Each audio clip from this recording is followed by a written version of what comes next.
Do you agree or disagree with Dr. Samuels that the defendant may be diagnosed with post-traumatic stress disorder? I disagree with that diagnosis. Tell me why you disagree with that. There wasn't symptoms that were consistent with that diagnosis. Inability to recall an important aspect of the trauma. Tell me about that. When people are exposed to traumatic events, most people have an acute memory of what the traumatic event is. But there are times when there are traumatic events that they lose aspects of what happened. And is this something that the defendant manifested? She's reporting to have lost a significant amount of time associated with the killing. So does she, just based on her statements alone, does she meet this criteria? Purely based on her report of it alone. So with this one, would you say yes or no, that she meets that criteria? Based on my knowledge of how memories typically form or surrounding traumatic events, I would not agree that she meets this criteria. Based on her report of it, yes. So, but based on your schooling and experience, you do not believe that she meets this, right? That's correct. Tell me why.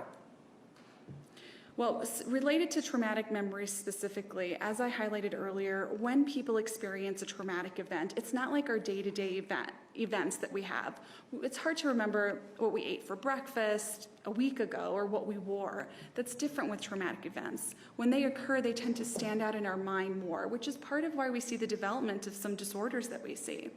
But there are times that people can become hypervigilant and focused on only aspects of the memory, which causes memory loss. The reason why I don't believe that to be the case with Ms. Arias is because of the way that she is reporting the memory loss is not consistent with what you typically see. First of all, tell us what she is reporting that you found important. She indicated to me that she had a very large gap in her memory. And when by large gap, how are we talking minutes? What are we talking about? She told me that she had a several-hour gap. So we're talking about a several-hour gap. Why is that significant to you? That's not how it typically presents with traumatic memories. Explain to me how it is that it works with a traumatic event and the memory issue. They tend to lose aspects of the incident, small aspects of the incident. The only time that you see that there's those large aspects that are missing, potentially for several hours, is if there's a severe head injury. For example, I had a patient who had blood coming out of his ear one time as a result of a traumatic incident, or if there's any kind of substance abuse that's involved. But you don't see that long of duration. And there's other inconsistencies with her report. All right, so the inability to report, one of them is that it's too long of a gap, the time is too long, right? That's one problem. What's the other problem, or the other problems as you see it? What we see with traumatic memories is the more that people talk about them, we see that they tend to gain memory about it. And that's a big part of what we do in treatment. They tend to gain stuff that they thought that they had lost. What I found with Ms. Arias is that is not the pattern that she displayed. What is the pattern that she displayed as to whether or not she recalled items that she didn't previously recall? If I go back to what she reported to me, she had indicated to me at the time of the killing that she went to go and grab the knife.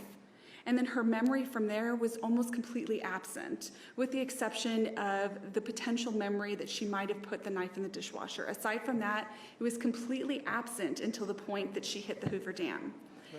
In terms of what she reported to Dr. Samuels, who I had access to his report, he had indicated to her that she indicated to him. I apologize. She indicated to him that she disposed of the weapons and changed her clothing, is what it indicated in his report. The reason why this is important to me is because I saw Ms. Arias after Dr. Samuels.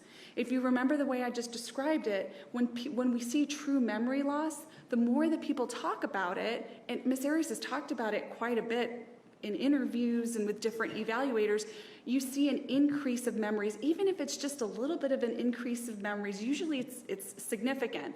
And in this case, I met with her after Dr. Samuels, so it's showing the opposite pattern that you see in typical traumatic memory. Anything else? Or is that- Related to memory? Yes, Or are those the reasons that, in your mind, indicate that she did not meet the inability to recall an important aspect of the trauma? First of all, the length, and then second of all, the issue involving her failure to remember as she went along.